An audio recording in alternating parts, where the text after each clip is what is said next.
Welcome back, everybody. Welcome back to the Thomas Take Sports Podcast. I'm Ryan Thomas, your host, once again, bringing you another edition of the Thomas Take. We're back from the commercial break. Very excited to give you this Buffalo sports topic as Tim Murray, the Buffalo Sabres GM, held a end-of-season press conference, which was live streamed on WGR Sports Radio 550. I listened to it, not live, I listened to it after the fact, of course, and my biggest takeaways from the press conference are this.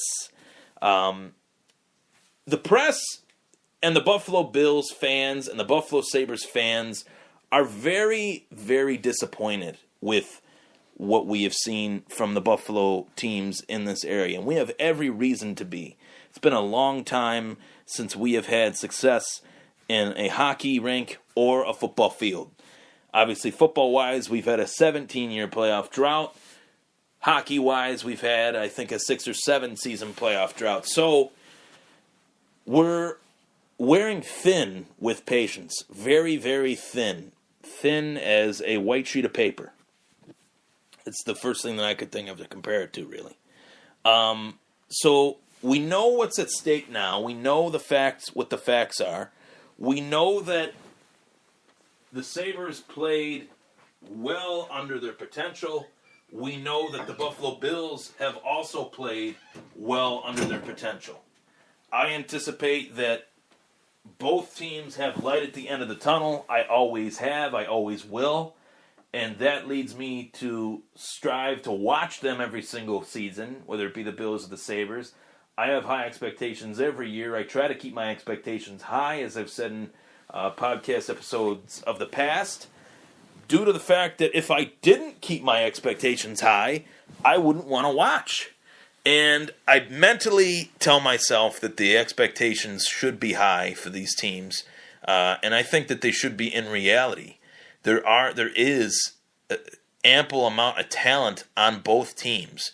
And the press conference kind of took on that theme within the media, within Tim Murray. A reporter asked him, do you get the sense that the Buffalo Bills fans and the Buffalo Sabres fans are a little unruly due to the fact that they have had struggles these last 2 decades? And Tim Murray agreed. And I was very happy to hear him agree, for him to know that there is a sense of pessimistic, skepticism, I should say, out there from within the fan base. Biggest takeaways as well is that the Sabres did not perform nearly to where we thought they would. Their game itself was completely the opposite of what they anticipated. The question marks heading into the season was their goaltending. Their goaltending passed. The power play was a question mark. Their power play was one of the best in the league. They had high expectations for their defense. Their defense was one of the worst in the league.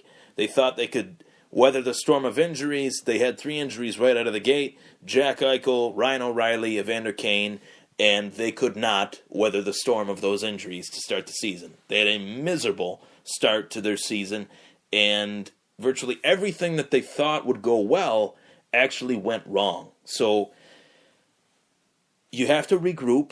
You have to collect yourselves. You have to wonder what is next. Is Dan Bylsma coming back? When asked that question, Tim Murray said, and I quote, Dan Bylsma is my coach today. So take that for what it is. Take that with a grain of salt. Could that mean that Dan Bylsma will not be the coach? I made my opinion clear on the last episode of the Thomas Take Sports Podcast on BSN 716 Radio that I thought Bylsma might be the problem, but what could be more the problem is the fact that the Sabres are continuing to point the blame finger at somebody when really it is a collective unit. It's a team, it's an organization. Everybody should be to blame to one degree or another. Early in the season, Tim Murray made a trade in which he traded Mark Pysyk for Dmitry Kulikov. Pysyk went to Florida. Kulikov came to Buffalo, obviously. And Kulikov got rammed into the boards in a preseason game. And it led to Kulikov having the injury recurring throughout the season. He was never at full strength, and the Sabres really needed Kulikov to step in and play at a high level. And he couldn't due to the fact that he had that injury. So I was, that is, who can you blame that on? That's not Tim Murray.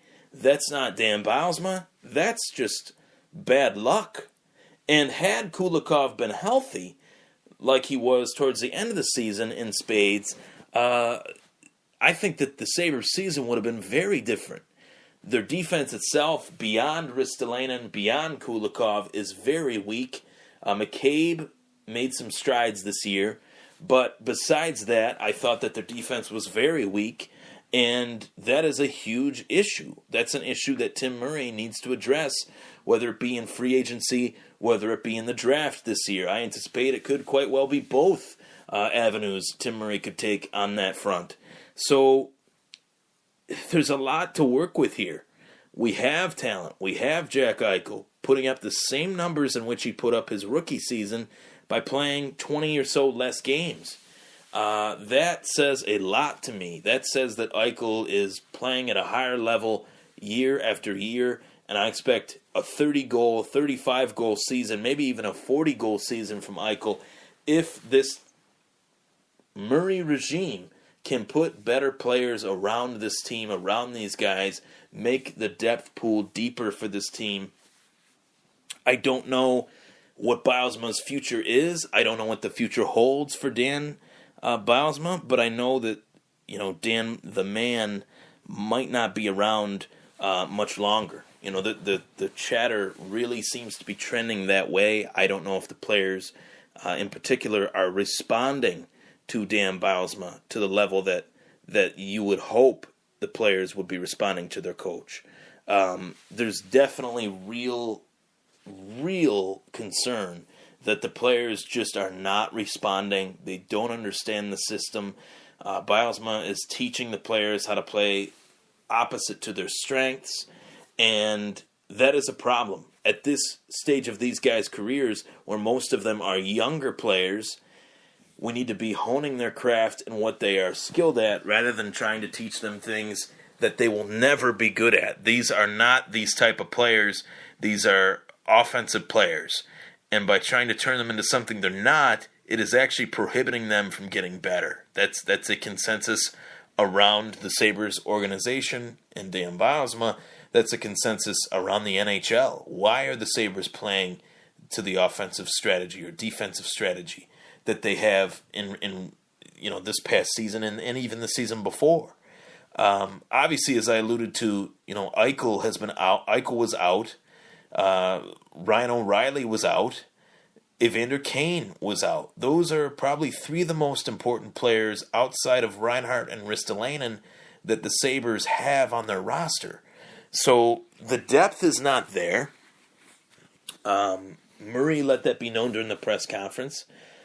And I'm optimistic, based on the press conference that I heard from Tim Murray, I'm optimistic that the Sabres know what they need to get better, know what they need to get done, I should say, who they need to bring in, what they need, and that will allow them to get better.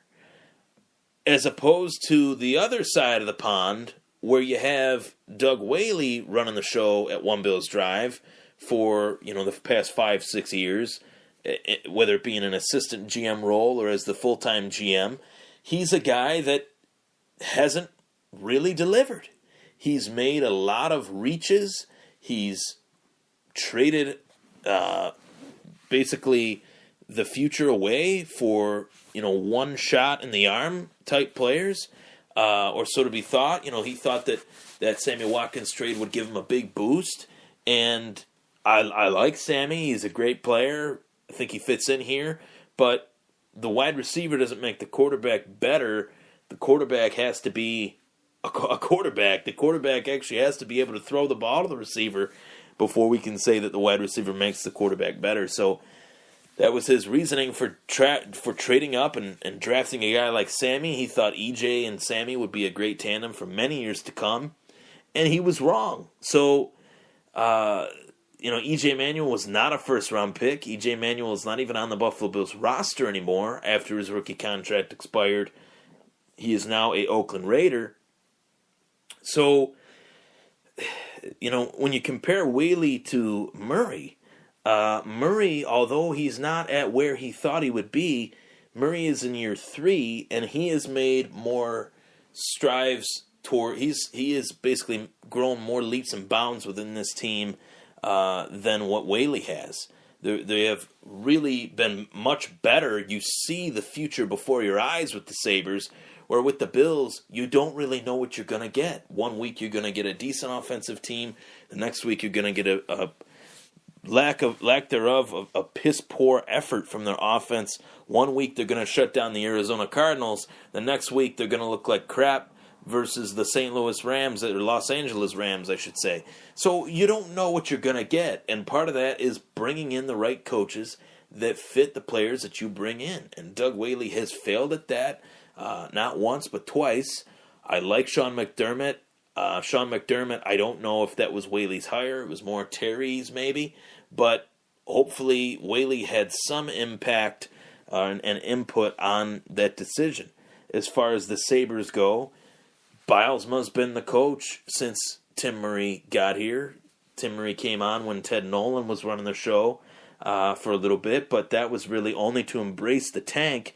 Murray hired Bilesma to make the Sabres competitive, and they haven't been too competitive. So Murray and Whaley might have the same problem in terms of hiring the right coach to bring in the personnel, but I do like what I hear from Tim Murray more than what I hear from Doug Whaley. It's no secret, I'm not a big Doug Whaley fan.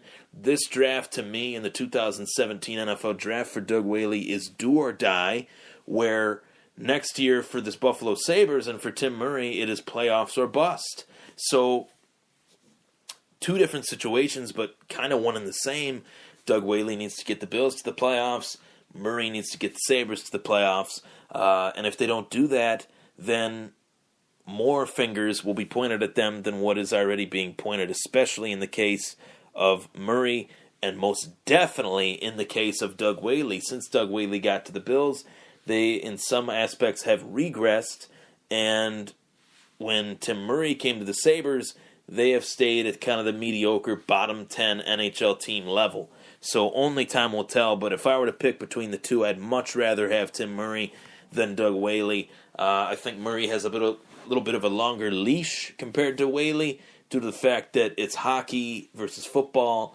Football, NFL stands not for long, and the Bills have had the same problems since Whaley got here, and he has made the strengths worse on this team. He took the defense and wrecked it by letting this team bring in a guy like Rex Ryan that did not have the scheme to match the personnel. So, continuing theme, the GM does not bring in the right coach to fit his personnel. Only time will tell, but in the case of Tim Murray and the Buffalo Sabres, I'm optimistic. Whether Bilesma is here or not, I think the Sabres will be better due to the fact that they have Tim Murray as their GM, and he knows what they currently need. Stay tuned for the next part of the Thomas Take as I go to commercial break. This is the Thomas Take on BSN 716 Radio.